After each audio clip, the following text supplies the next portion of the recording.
సంవత్సరాల తరబడి government job కోసం వేచి చూస్తున్నారా? కేవలం 8 నెలల్లో మీ కల నెరవేర్చుకోండి. వెంటనే కింది నంబర్స్‌కి కాల్ చేయండి. నమస్తే రమగారు. నమస్తే జయ. రమగారు, ఏదన్నా ఒక కథ, మంచి కథ చెప్పండి. గరిక పచ్చడి అని ఒక కథ. ఏంటండి? గరిక పచ్చడి. గరికి పచ్చడి, గడ్డి పచ్చడి. గడ్డి పచ్చడి. ఓకే. ఈ గడ్డి పచ్చడి కథ చిన్నప్పుడు బాగా వింటుండేవాళ్ళం. ఎప్పుడు మామూలుగా మనకి ఆకలి రుచి ఎరగదు కదా, నిద్ర చోటు ఎరగదు. నిద్ర వచ్చేసింది అనుకో, మనకి మురిగ్గా ఉందా, అదిగా ఉందా, ఇదిగా ఉందా, ఏముండదు, నిద్రపోతాం అంతే. అవును. నిద్రకి మనం కావాలని పడుకోదలుచుకున్నప్పుడు మంచం పక్క పరుపు ఉందా లేదా, మెత్తగా లేదు, అవన్నీ వస్తాయి. నిద్ర ఒళ్ళు తెలియని నిద్ర వచ్చింది అనుకో, దానికి చోటక్కర్లా, ఎలా ఉన్నా సరే మెడ పక్కకు వాల్చేసా మెడపనికి పోయినా సరే పడుకుంటాం. అవును. ఆకలి కూడా అంతే, రుచి ఎరగదు, ప్రాణం పోయేలాగా ఉంటుంది. ఆ సమయానికి ఏదో ఒక అన్నం పెడితే ఏది పెడితే అది, దాని మీదే ఒక కథ బాగుంటుంది. పూర్వం ఒక రాజుగారు ఉండేవారు. ఈ రాజుగారికి మహాభోజన ప్రియుడు ఆయన.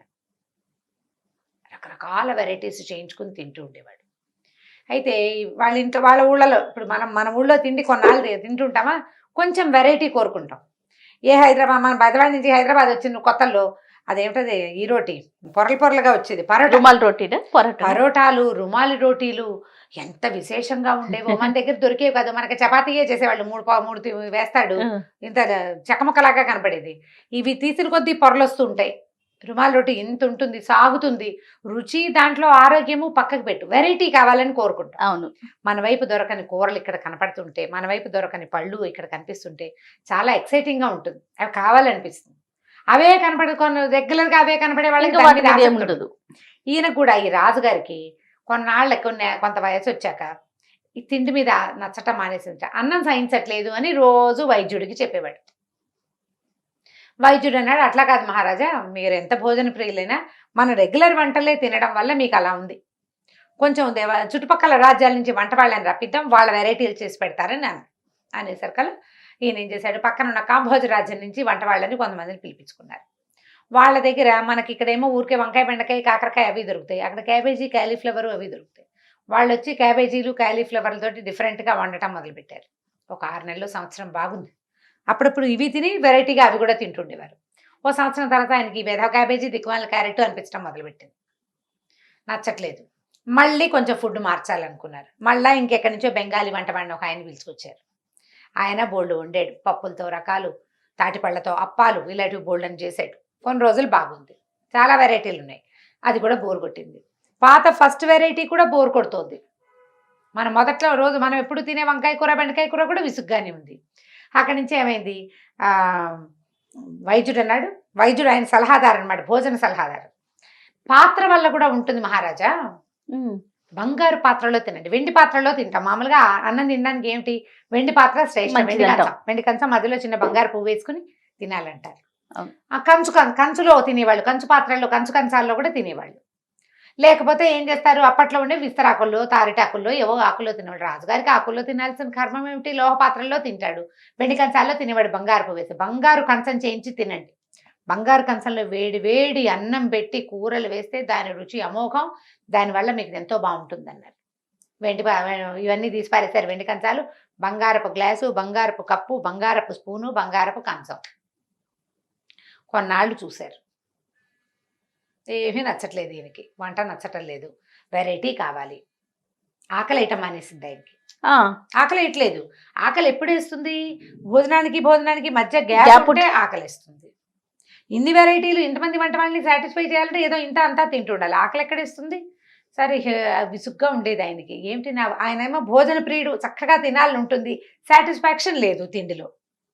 సరే, ఒకసారి ఏమైందంటే ఆయన ఏమనుకున్నాడు, ఈ పిచ్చి పిచ్చి వంటలు కాదు, చాలా కూరలు, నార్లు, పప్పులు, పెసరపప్పులు, కందిపప్పులు తెగ తినేసాం, అడవికి వెళ్ళి వేటాడి ఫ్రెష్ మాంసం తెచ్చుకుని వండించుకుని తింటా. ఎవరినో వేటాడి తెమ్మంటాం కాకుండా తనే వేటాడాలని భావించి మంత్రి గారిని తోడు తీసుకుని కొంతమంది జనాలను వెంబడి పెట్టుకుని వెళ్ళేసరికల్లా అందరూ ఓ చోట ఉంటే ఆయన కొంచెం డిఫరెంట్గా ఆలోచిస్తాడు కదా, ఆయన మంత్రి గారు ఇద్దరు కలిసి కొంచెం లోపలికి పోయేసరికల్లా సరే కొద్దిగా దారి తెప్పాక వీళ్ళు అటు ఇటు చూసుకున్నారు. వాళ్ళు ఎవరు కనపడలేదు. ఇంతలో పులి వస్తున్న సందడి తెలుస్తోంది. ఇతను అన్నాడు, మహారాజా మనం చెట్టెక్కి కూర్చుందామండి, పులి వస్తోంది, పులి ప్రమాదం అంతా, చుట్టుపక్కల వాతావరణం అంతా కామ్గా అయిపోయింది, పులి వచ్చేటప్పుడు వాతావరణం నిశ్శబ్దంగా అయిపోవడం జరుగుతాయి కదా, మంత్రి తెలివైనవాడు, ఇతను హట్, నేను మంత్రి, నేను రాజుని, నాకు తెలియదా అన్నాడు. తీరా వీళ్ళు ఒక చెట్టు ఎక్కుతూ ఉండగానే చిరుతపులి కనపడింది. ఓహో. దాంతో భయం వేసేసింది రాజుకి. భయం వేసి చెట్టు ఎక్కకుండా దిగి పరిగెత్తడం మొదలుపెట్టాడు. గుర్రం ఉంది, గుర్రం ఎక్కచ్చు, ఆ కంగారులో ఆయనకి తెలియలే, ఆలోచన రాల. ఆయన పరిగెత్తాడు. ఈ మంత్రి మరి రాజును రక్షించుకోవద్దు, మంత్రి కూడా యథాశక్తి పరిగెత్తాడు. ఆ చిరుతపులి వీళ్ళ కోసం రాల, నిజానికి అదేదో లేడో దిప్పో దేన్నో వేటాడడానికి వచ్చింది.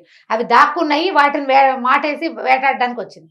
కానీ వెనకాల చిరుతపులి వస్తోందన్న భయంతో రాజు దిక్కుతోచకుండా పరిగెత్తేశాడు. అతని వెనకాలే ఈ మంత్రి కూడా పరిగెత్తాడు. పరిగెత్తి పరిగెత్తి పరిగెత్తి కాళ్ళు పీకులు వచ్చేదాకా పరిగెడితే ఒక చిన్న పల్లెటూరు లాంటిది ఏదో కనపడింది. అడవుల్లో ఏముంటాయి, ఒక 20-30 గుడిసెలుండి, చుట్టూతా ఒక చిన్న కంచుండి, క్రూర మృగాలు రాకుండా మధ్యలో నెగ్గళ్ళు వేసుకుని అలా ఉంటారు. మరి నెగ్గడు ఉంచుకుంటారు. ఆ మంట ఉంటే జంతువుల దగ్గరికి రాకుండా ఉంటాయి. ఉన్నాయి ఒక 40 కుటుంబాలు 30 కుటుంబాల దాకా. అందులోకి వెళ్ళిపోయారు. వెళ్ళేసరికల్లా రాజుగారికి ప్రాణం కడబట్టిపోతోంది. ఈ మధ్య ఆకలేయటం మానేసింది కదా, ఈ పరిగెత్తటము, ఈ కంగారు, పొద్దునెప్పుడో తిన్న భోజనము, చెట్లెక్కటాలు, పొట్లెక్కటాలు, ఒళ్ళుపై తెలియకుండా పరిగెత్తాలు, ముళ్ళు గిళ్ళు కొమలు రాసుకుని ఒళ్ళంతా చీరిపోయినాయి కాళ్ళు చేతులు. ఆకలి ప్రాణం పోతుంది ఆయన. పైగా వేళకి 2 గంటలకి ఆహారం తినేవాడికి 6-7 గంటలు అయితే చచ్చిపోరు ఆకలికి. ఆయనకి ప్రాణం పోతుంది. సరే, ఈయన ఏం చేశాడు మంత్రి, ఆ ఒక ఇంటి వాకిట్లో కూర్చొని, బాబు రాజుగారు, మన దేశపు రాజు, ఏదైనా ఆహారం ఉంటే పెడతారా అని అడిగాడు. ఏర్పాటు చేశాడు. భోజనం ఏర్పాటు మరి మంత్రి గారు చూసుకోవాలి. నాకు కూడా ఆకలిస్తుందని మంత్రి గారు మూల కూర్చుంటే కుదరదు కదా. అంతేగా. సరే, ఆ ఇంట అతను ఏమన్నాడు, బీద పాత ఇల్లు అది. ఇప్పుడు ఈ వాళ్ళు అడవుల్లో ఉండే ఇల్లు, హర్మ్యాలు అవి ఉండవు కదా. సరే, అతను ఏం చేశాడు, ఓ ఆకేసి అంత అన్నము, ఏదో అంత పప్పు లాంటిది ఓ పదార్థము, పక్కన ముంతలో కాస్తంత మజ్జిగ పెట్టాడు. రాజుగారు రావురమంటూ తినేసేసాడు. మామూలుగా కాదు, పెట్టిన అన్నం అంతా తినిపారేశాడు. తినేసి అమ్మయ్యా అనుకుని, ఎంత బాగుంది, అమృతంలాగా ఉంది ఆహారం,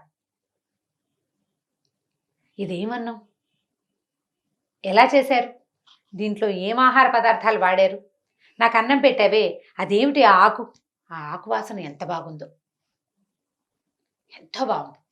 ఆ ముంతలో ఏదో ఇచ్చే పదార్థం, అది మరీ రుచిగా ఉంది, అదేం లోహంతో తయారైన పాత్ర, దేంట్లో వండారు మీరు ఇలా వంటకి, ఈ వంట వండిన పాత్రని బట్టి రుచి కదా, ఆయనకు అదే తెలుసు అనేసరికల్లా ఆ గ్రామీణుడు అడవిలో ఉండే ఆటవిక జాతికి చెందిన వాడు అన్నాడు, ఏముంది నాయన, వెదురు బియ్యం మీకు పెట్టినవి, తర్వాత ఈ చేసింది తోటకూర, అంతే.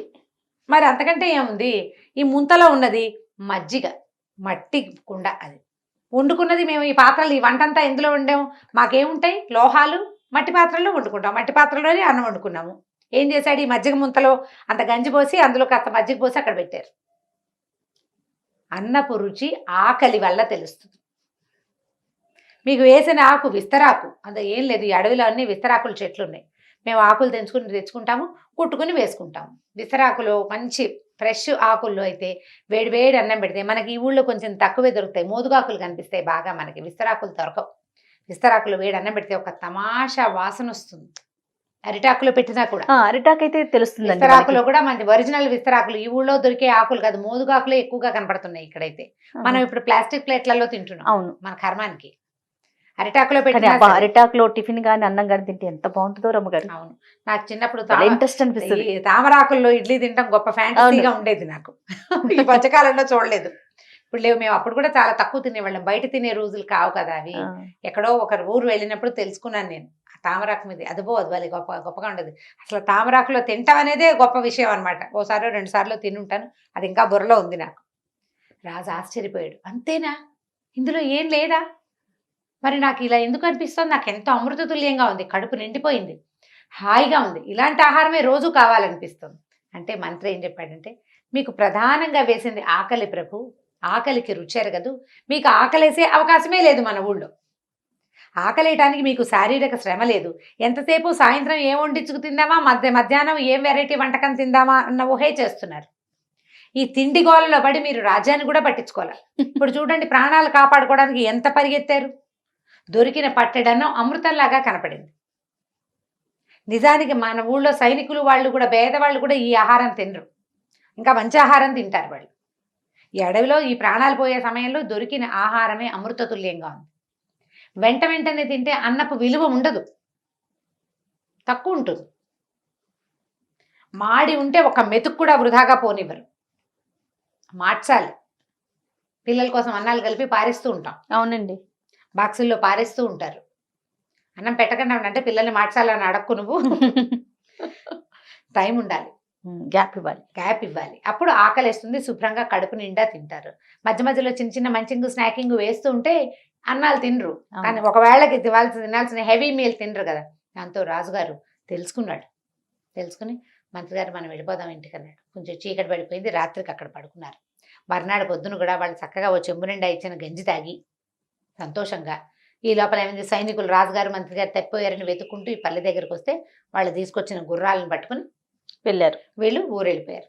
ఆ తర్వాత నుంచి రాజుగారు ఎక్సర్సైజ్ మొదలు పెట్టుకున్నాడు. ఓ అది ఎలా చేయాలి, రాజులు గుర్రం వేసుకుని మొత్తం అంతా తిరిగి అంతా మొత్తం ఊరంతా ఎక్కడెక్కడ ఏం అవసరమైన సైనికులు ఎలా ఏర్పాట్లు చేసుకుంటున్నారు, యుద్ధం ప్రాక్టీస్ చేస్తున్నారు. అంటే వాళ్ళు యుద్ధ విద్యలు ప్రాక్టీస్ చేయాలి కదా, సైనికులు కొట్టిగా జీతాలు ఇవ్వరు, అవును. వాళ్ళు అవన్నీ ప్రాక్టీస్ లో ఉండాలి.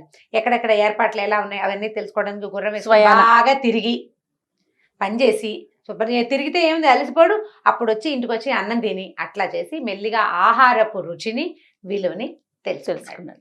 కథ కంచికి మనం ఇంటికి. సూపర్, మంచి స్టోరీ. నమస్తే. నమస్తే జయ.